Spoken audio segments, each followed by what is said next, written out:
Welcome back to the Beyond Sunday podcast, where we're hoping that we are able to talk about some of the things that we weren't able to get in on Sunday's sermon. Around the table with me, we have a great lineup today. We have Josh Hensley, our worship pastor. Hello.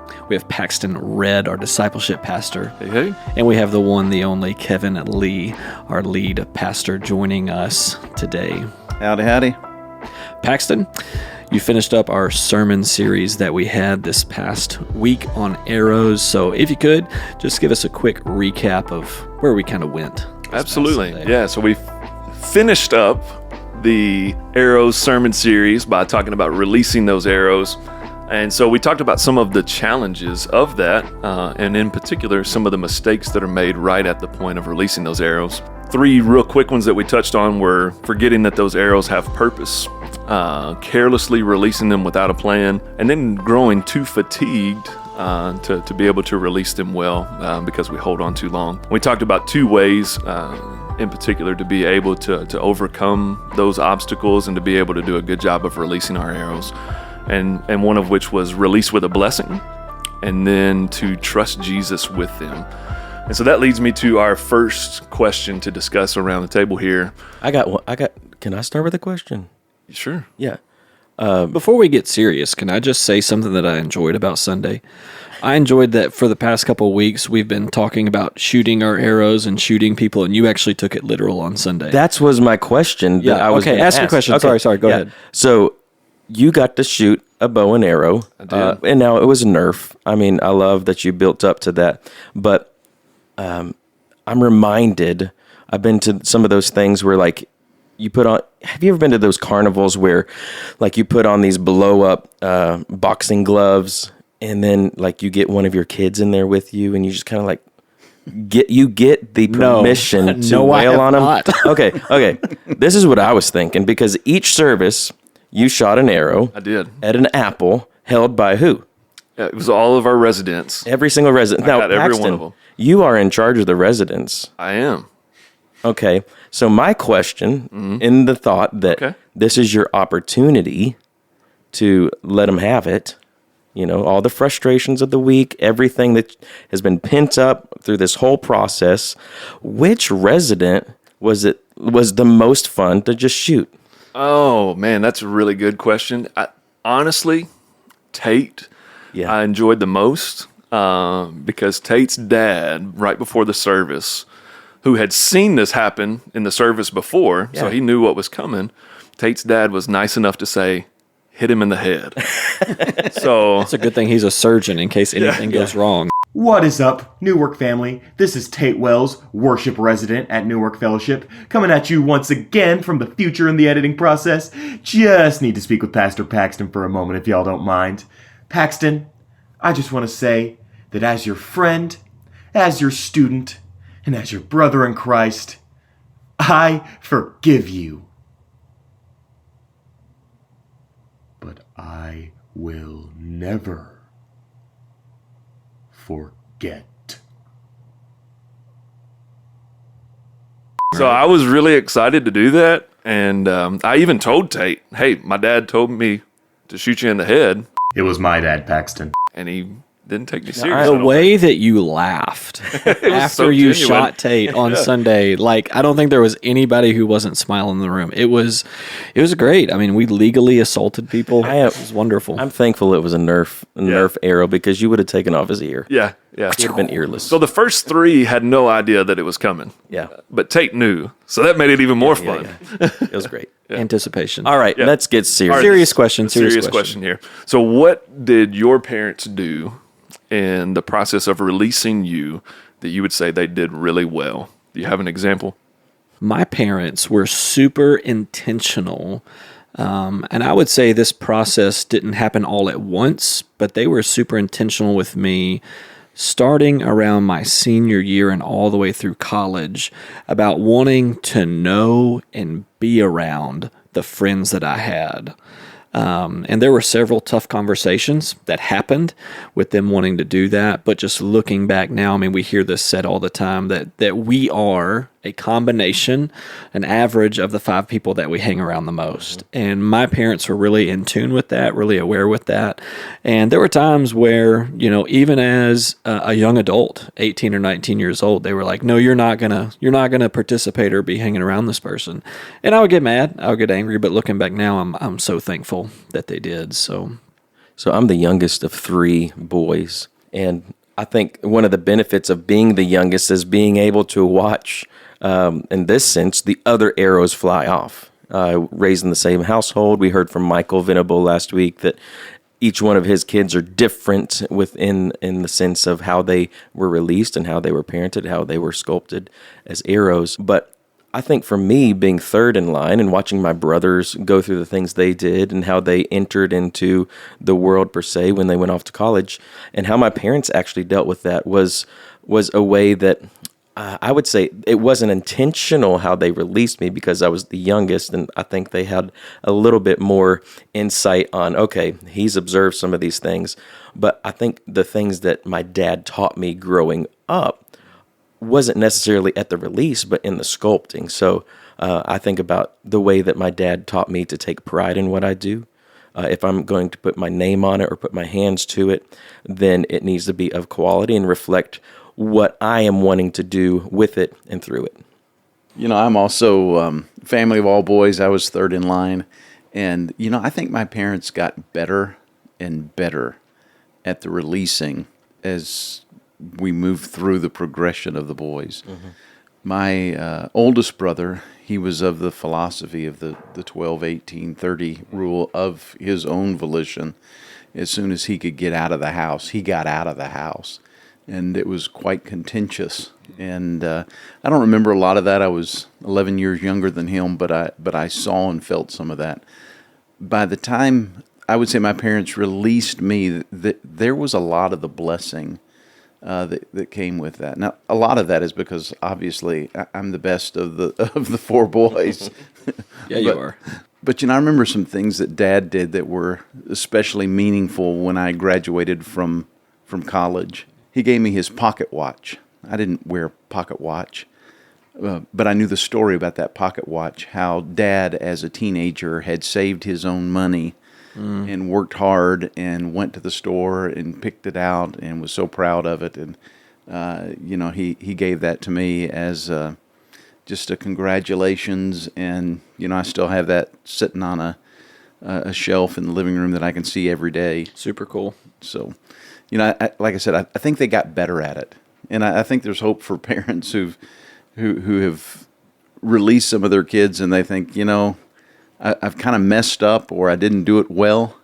I don't think it's ever too late to be able to share that blessing and to circle back and to for parents to pour into their kids and express their love for them, their appreciation for them, and to bless them, even if they didn't do it well. Mm-hmm. Yeah, my mom released me with weeping and gnashing of teeth. It was when I left to go to college, I was already married. And so they helped Chelsea and I move. And when my mom left our first apartment, it was an absolute disaster. She had to come apart.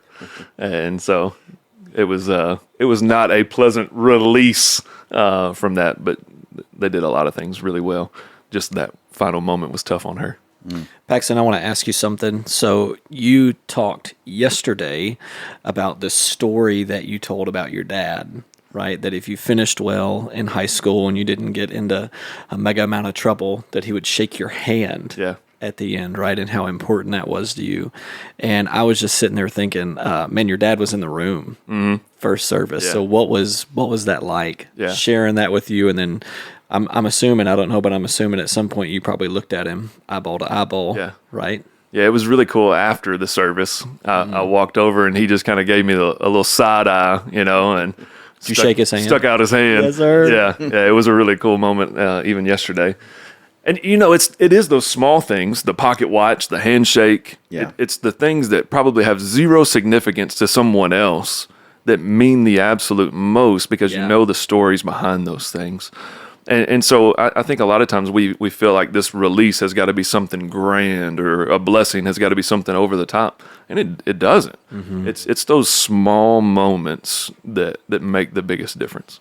So I've got a friend who pastors a church in Arkansas, and he does this really, really well with his kids. So he has told all of his kids, he said, I am going to begin to ask you around 12 or 13 years old every year, are you remaining pure? Are you remaining pure? Are you as pure as God wants you to be?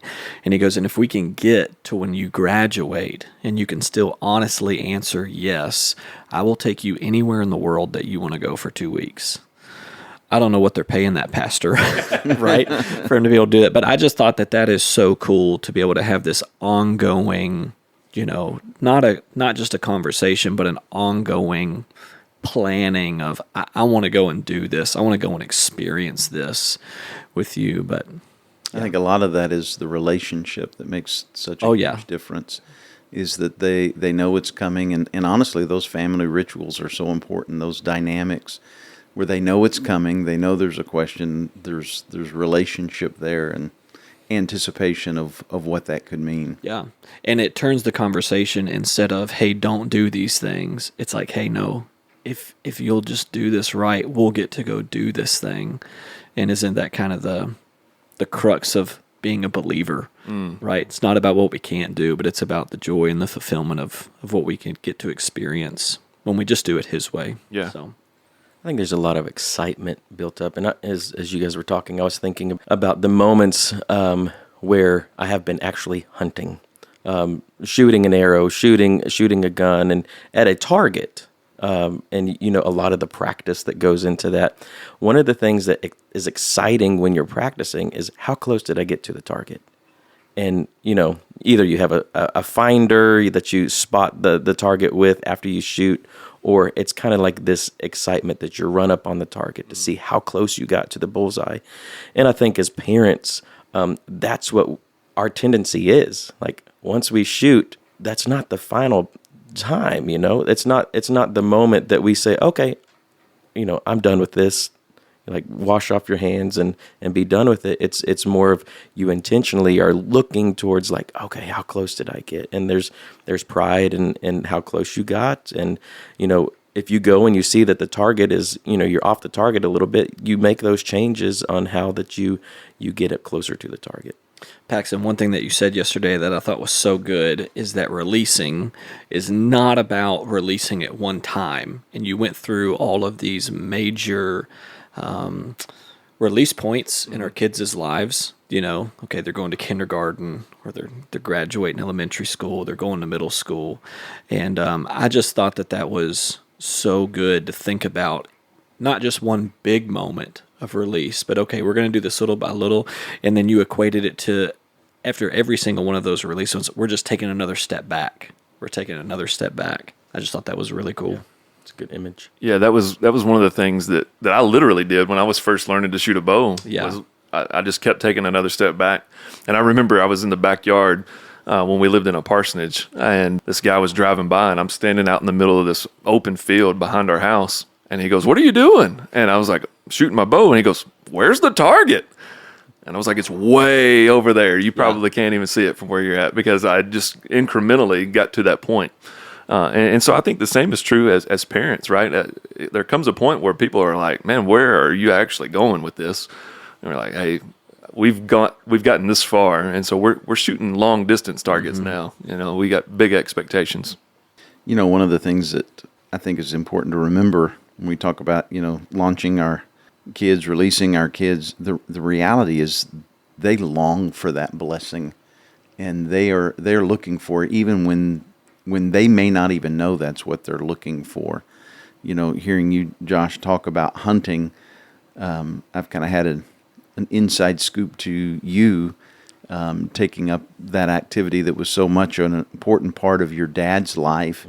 And for those of you that don't know, Josh's father passed away early due to an accident, but there has been a sense in which you, using his hunting equipment and his knife and his coveralls and those kind of things, was a way of you receiving a blessing that he was never able to give.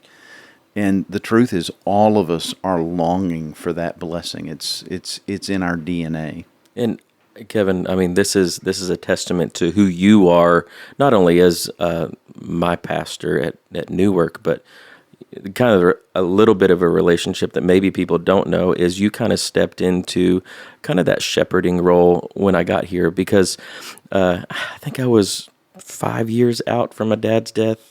And it was that time that my mom was going through some of my dad's stuff. It took 5 years for her to build up the courage to go through his stuff and start divvying it out between me and my brothers. And the question came up, who's interested in the hunting stuff? Now, all of us kind of looked at each other, and it was kind of, none of us had carried on the hunting passion that my dad had. But my dad was a big hunter. My dad was a big outdoorsman, and he loved to be out there doing the things and enjoying the nature that God had placed him in. And so I just kind of felt like in 5 years I was losing some of the memories, some of the things that connected me to my father. So it was actually that hunting stuff that reconnected me with my dad. Now, it's almost like, and my dad, he couldn't stand taking me hunting because he's like, you've got to actually stay still. Little Benjamin. Yeah, Little yeah. Benjamin. If you know my son Benjamin, you've got to actually stay still. He has a hard time with that. And so did I. I remember, and my dad, he was over the top in my mind. It was kind of like, I'm breathing. I can't breathe that. I can't breathe any quieter than I am. But I remember I maybe sat out there. It felt like 3 hours. It was about 15 minutes. Because I remember my mom saying like, what are you doing back? I was like, oh, Dad told me to come back in the house. But anyway, there's a little side note. But I received that hunting stuff, and I didn't know really what to do with it. And about that same time, I came to Newark, and Kevin and I were developing a relationship. And I was telling him about getting the stuff, and he actually has a passion for hunting too. And we got to looking at it, and it was just really neat because it was a great connection. But that chapter of my life, of my father directing me and guiding me and shooting me into the world, was gone. And I had no hope of being released again. But it's almost like Kevin had picked that up with that portion of my life and released me again into the world. And I mean, we can make a metaphor out of it all we want, but it was really true in multiple aspects. Kevin has done a great job of not only pastoring, but leading me as a man and being able to follow in that. And so maybe that's some encouragement to people out there. I mean, Paxton, I know you have a stepfather, and at some point he picked you up and he led you. And that's been one of the things that we've been talking about in this whole series is, maybe you're not a parent, maybe you don't have kids of your own, but we all have that opportunity to direct people and guide them in life, even when they're not our children. Josh, I almost got emotional. I know you talk about that, bro. I was sitting here debating on whether I was going to actually say heavy, dude, heavy. But I remember zeroing in the scope and how big. You don't probably remember that, but I remember the place, the location. I remember visually what that looked like, where you were helping me, get the scope all tuned in to where it's supposed to go. And I mean, it was that moment of like, okay, go ahead and fire. And then we look at where it hit and we make adjustments. And then, okay, we got it zeroed in. Now let's move it further out and let's see how that, and I mean, we can go on and on about a metaphor, but yeah. That's life. You guys aren't looking in the room right now, but Kevin's actually gotten up and he's hugging Josh right now as Josh is saying these things. It's wonderful. Paxton, you said something yesterday that I thought, man, that really struck a chord with a lot of people. You said, how do you release well when maybe looking back you realize that you were not released well? Mm-hmm. And it just made me think about how we have the opportunity to release people who were not released well. Mm-hmm. Like we can step into that and we can be the ones that speak life into them and to give them the things that they need. This verse is in the scriptures. Death and life are in the power of the tongue, right? All of us could go around the room and think about things that people have said to us and we just felt ourselves die inside. And the opposite's true. We could go around the room and talk about things that people have said to us, and we feel alive because they said those things to us. And so for me, man, I was just really challenged to look for those arrows that maybe didn't hit the mark, and let's try to pick them up, and let's try to re-release them. Yeah, you can think about all the times that somebody has said, "I learned what not to do," from someone. And I think a lot of times, especially our families, the dysfunction that happens a lot of times, we learn really good lessons from those. And some of those release points in our past that were painful can give us the opportunity to know how we don't want to do it for someone else. So what about those folks that have absolute fear of releasing their children into the world to follow their own paths and to go their own way? How do you overcome that kind of fear? How do we manage that fear? As the worship pastor, one of the songs that really, really spoke to me during the planning and thinking about this whole series is that song that we've been singing, Trust in God. I trust in God, and the trust in God that I have dispels that fear. Knowing that God is in control, God is the one that loves me as the parent and loves my child even more than I do, gives me confidence that He holds them in His hands. Is that not such a baffling thought? Yeah. That the God of the universe loves my kids more than I do. He loves me more than my parents did. Mm-hmm. I think it's a tough thing to think about, and I'm not even there yet, right? Like I've got an 8-year-old and a 5-year-old, so we're doing those little releases like Paxton is talking about, but just the idea of releasing them into the world, it really does make you think about this idea, okay, do I really trust Him? Am I ready to practice what I've been preaching? Yeah. And those little releases are what gives you that confidence, right? Just like the song, I sought the Lord, He heard, and He answered. Over and That's over. That's why I trust Him. Yeah. That's my favorite part of that song, by the way. Y'all were getting after it. If they sing it 3 times, I lose it. It's like revival in me. That's why we only sing it twice, because I don't want you losing it. Yeah. How about preparing our children, right? We've talked a lot about what it looks like for us to prepare ourselves for that moment of release and how we pour into them and try to get ready. But what about the arrows itself? How do we prepare them for that moment of release to the best of our ability? What do you guys think we can do to make sure they're ready? Something me and Lane are trying to do right now with our 2 kids. So we have a 5-year-old Remy, we have an 8-year-old Ruben, and we're just trying to get them to understand the weight of being a leader, right? So we have this saying that we say at my house, probably say it a couple times a week. I make them repeat it to me, and it goes like this: I am a leader. People follow me, so I have to make the right decisions. I am a leader. People follow me, so I have to make the right decisions. I think a lot more of our kids and students would step up and be leaders if they thought that other people saw them as leaders, if they had somebody actively believing in them and pushing them. And so I think it comes back to, man, how are you talking to your kids? How are you talking to the students that are around you? Because I think it matters. I like that. Good expectations. Good expectations. It matters if you show up well or not.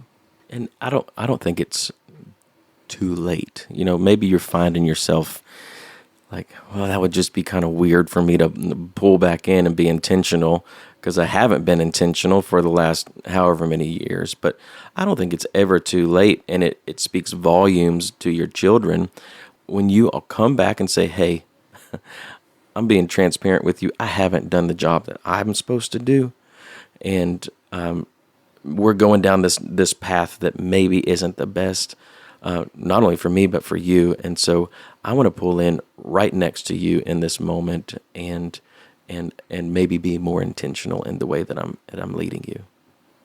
There's value in having the same people in a student's life say the same thing to them, but there's also a lot of value in recruiting different people in that student's life to say the same thing. So one of the things that I tell our parents are, if I know I'm going to meet with a student, hey, I need you to give me the 2 or 3 things that you're hammering your student about right now.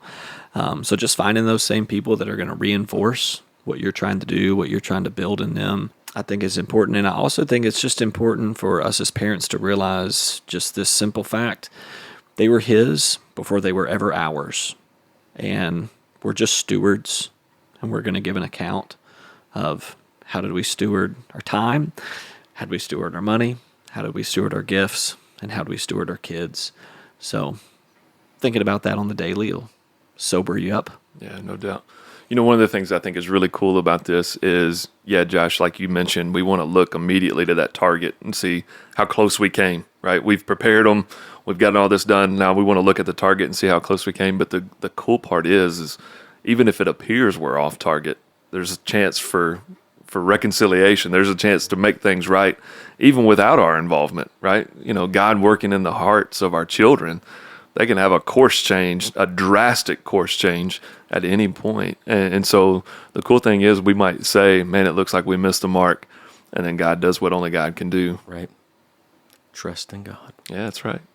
Can you sing it real quick just before we leave? No, I don't think so. Come on, man. Give the audience a little preview. You got Tate here. We could do it. Absolutely not. I think that this has been such a good series. Yeah.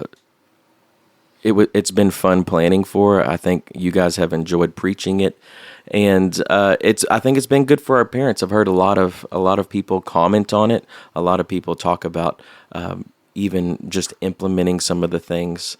It's been such a good series, and just seeing, like Kevin talked about on Sunday, just seeing the depth of our team, just hearing from each individual age group pastor and recognizing their heart as they preach and just the ability that they've given them to preach. I've just been so thankful for that. But as we finish up the whole series and call it a close, that means we get to start a new series. And that's going to actually start this Sunday, October 6th. And Kevin is bringing the message. He's starting the series off. And the sermon series is called what, Kevin? Not My King. Not My King. Yeah. Sounds a little bit like the political world that we live in right now, with a lot of people heavily vested and struggling with the political process that comes around every 4 years and feels like a national torture experience for the vast majority of us. So if it's that bad, why in the world would we as a church want to wade into that? Because we have a high calling to be the salt and light in the world. And politics is a topic that we may not like to talk about, but there is a stewardship of responsibility that we have in this hour as well that gives us a unique platform to show an alternative to what one pastor called the sad, overwhelmed, and confused nature of the political process that most people feel during this season. Very timely. Kevin, I was in the back of the room at one of the services when you were closing out and saying, we're getting ready to talk about politics, and the audible gasps that I heard. And that awkward laughter, like, yeah. So there were people that were awkwardly laughing, like, I don't know if I'm coming. And there were actually people that were like, oh, I can't wait. Right. And I think that's just a good description of what we're going to see coming, Not My King. So I'm looking forward to it. Yeah. Hey, I hope you guys have enjoyed listening to this podcast as much as we have had in making it. If you've liked the Beyond Sunday podcast, we're going to continue it, but it would be super helpful, and probably you are thinking of people that would love to listen to this as well. Make sure that you like it, that you subscribe to it, and that you share it. Whatever platform you're listening on, we ask that you do that. But there are episodes new every Wednesday. So make sure that you stay tuned. We'll talk to y'all later. Bye, guys.